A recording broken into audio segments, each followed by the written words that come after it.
I'm going to give you my hot take on the fact that I don't think we have an affordability crisis. I think we have a consumption crisis.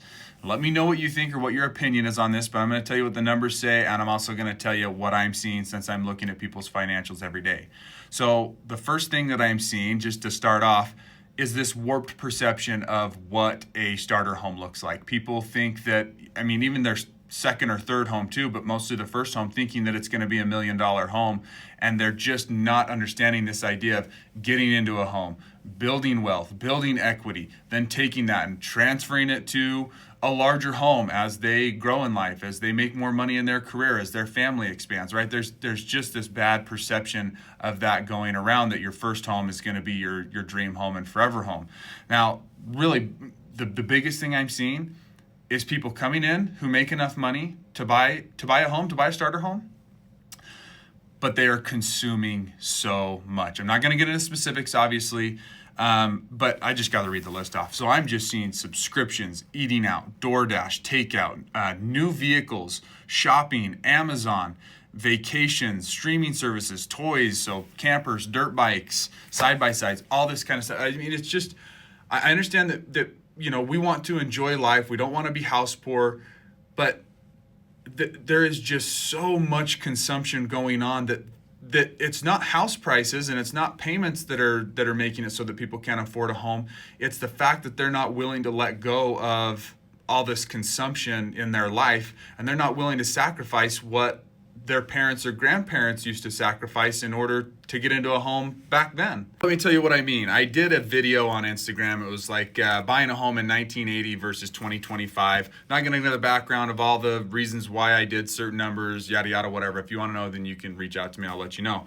Just to keep things quick, in 1980, median income, $21,000. That's around $1,750 a month. And then median mortgage payment, $542. So $542, that would be 30% of their total monthly income. Now, fast forward to 2025, median income, $82,000. That's $6,907 a month. And then a median mortgage payment, $2,494. That's 36% of their total income. So yeah, it's gone up by 6%, but it's not as bad as what people are making it out to be these days, complaining about how much of an affordability crisis there is. It's just not the case. It's just that people are consuming too much, and they're not willing to sacrifice what their parents or grandparents sacrificed back then. Because I guarantee you that they weren't shopping on Amazon every day of the week, or going on multiple vacations a year, or like I talked about with these subscriptions and the takeout and eating out and Uber Eats and all this stuff. It's just mind blowing. And so I already told you, I'm seeing these numbers in real life. Like when I see people come in and look at their financial situation, this is the situation they're in, where they could afford a home.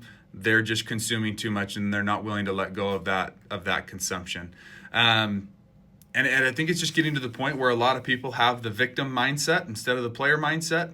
And they think that in order to get into a home, they shouldn't have to sacrifice anything to do that. And people forget that owning a home is a privilege, not a right. So anyways, I don't mean that to come off bad or rude. And I don't know, to do what you will with this information, but what I'm trying to tell people when I talk with them, is helping them understand that there is a cost to owning a home. And that might mean sacrificing some of your vacations or eating out as many times a week as they do, or maybe you aren't going to be able to have 3 dirt bikes. So anyways, that's my take on it. I don't think that we have an affordability crisis. I think that Americans are consuming too much. And at some point, they'll either decide that they want to stick with the things that they're consuming, or they'll decide that, hey, you know what? It's time to sacrifice some things and get into a home.